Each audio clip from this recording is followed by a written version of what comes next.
দেখেছি, আমি দেখেছি স্যারদের আকুতি, আমাদের প্রিয় সন্তানদের আকুতি। এটা আমি শ্রীমঙ্গল শহরে অট্টালিকায় থাকবো আর আমার সন্তান ময়লার ভাগারে। আমি তো প্রাইভেট কলেজে আসি স্যার গাড়িতে, আমার কাছে আজকে যে এই 10-15 মিনিট আমি দাঁড়িয়েছি, আমার তো বমি আসতেছে। এটা কিভাবে সম্ভব? তো আমি গত কয়েকদিনেই আমাদের জেলা প্রশাসক মহোদয়ের সাথে এখানে কথা বলেছি। উপজেলা প্রশাসনের সর্বোচ্চ কর্মকর্তা উপজেলা প্রশাসক মহোদয় এখানে এসেছিলেন দুদিন, ওনার সাথেও কথা হয়েছে। আমি যতদূর দেখেছি ওনাদেরকে, ওনারা অত্যন্ত দায়িত্বশীল কর্মকর্তা।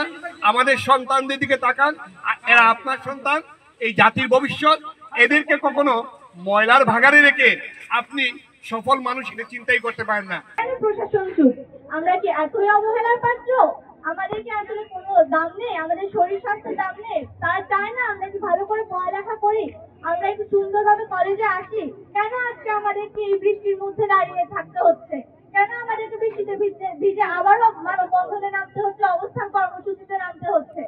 5 আগস্ট পরবর্তী সময়ে একটা বিষয় নিয়ে স্যার আমরা ময়লাভাগার বিষয় নিয়ে যখন যাই, উনি এটাকে গুরুত্ব নিয়েছিলেন। গুরুত্ব নেওয়ার পরে উনি এটাকে মন্ত্রণালয়ে পাঠিয়েছেন একটা প্রজেক্ট আকারে, প্রায় 21 কোটি টাকা বা এর উপরে হতে পারে।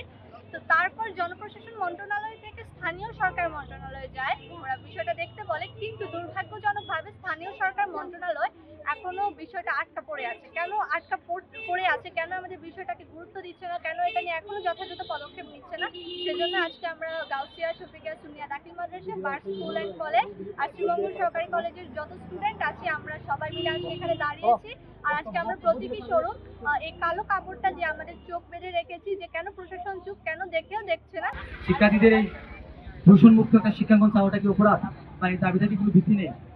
শিক্ষার্থীদের দাবিগুলো যদি যৌক্তিক মনে হয়, তাহলে আমার মনে হয় দ্রুত যে ফাইলটা যেখানে আটকে আছে সেখান থেকে পাশ হয়ে যথাযথ প্রক্রিয়ার মধ্য দিয়ে শ্রীমঙ্গল পৌরসভা কর্তৃক গৃহীত এই প্রস্তাবটা যদি পাশ হয়ে আসে, আমার মনে হয় বর্তমান যে পৌরবাসী যিনি আছেন তিনি যে পদক্ষেপটা নিয়েছিলেন শিক্ষার্থীদের বা এই 3টি শিক্ষা প্রতিষ্ঠানের সুবিধার কথা বিবেচনা করে, তাদের শিক্ষাঙ্গনের কথা বিবেচনা করে সেটা যদি সেখান থেকে যথাযথ প্রক্রিয়া পাশ হয়ে দ্রুত আসে, আমার মনে হয় এই প্রকল্পটি বাস্তবায়িত হলে শ্রীমঙ্গল পৌরসভার নির্ধারিত জায়গা আছে, ওই জায়গা দিয়ে তারা একটা আধুনিক উপায়ে তারা একটা প্ল্যান করতে চাচ্ছে, যেটা কারো কোনো ক্ষতি হবে না, কোনো দুর্গন্ধ ছড়াবে না, পরিবেশের কোনো ক্ষতি হবে না। তো এরকম একটি প্রস্তাব, পরিবেশ বান্ধব প্রস্তাব যদি পাশ হয়ে আসে, তাহলে দ্রুত এটা কার্যকর হলে আমরা সরকারি কলেজের শিক্ষক শিক্ষার্থী পাশাপাশি আরো দুটি শিক্ষা প্রতিষ্ঠান, আমাদের গাউসিয়া শফিকিয়া সিনিয়র মাদ্রাসা, আসিফ শ্রীরামচন্দ্র শিক্ষা প্রতিষ্ঠান, দিবার selection model school and college, এই 3টি শিক্ষা প্রতিষ্ঠানের শিক্ষক এবং শিক্ষার্থীরা এরকম একটি অস্বাস্থ্যকর পরিবেশ থেকে মুক্তি পাবে, এরকম একটি দুর্গন্ধযুক্ত পরিবেশ থেকে মুক্তি পাবে। আমাদের শিক্ষার্থীরা, আমাদের সন্তানরা তারা স্বাস্থ্যকর পরিবেশে সুষ্ঠুভাবে তারা পাঠে মনোযোগ দিতে চায়। আমি আশা করব কর্তৃপক্ষ এই বিষয়টি গুরুত্বের সাথে বিবেচনা করবেন।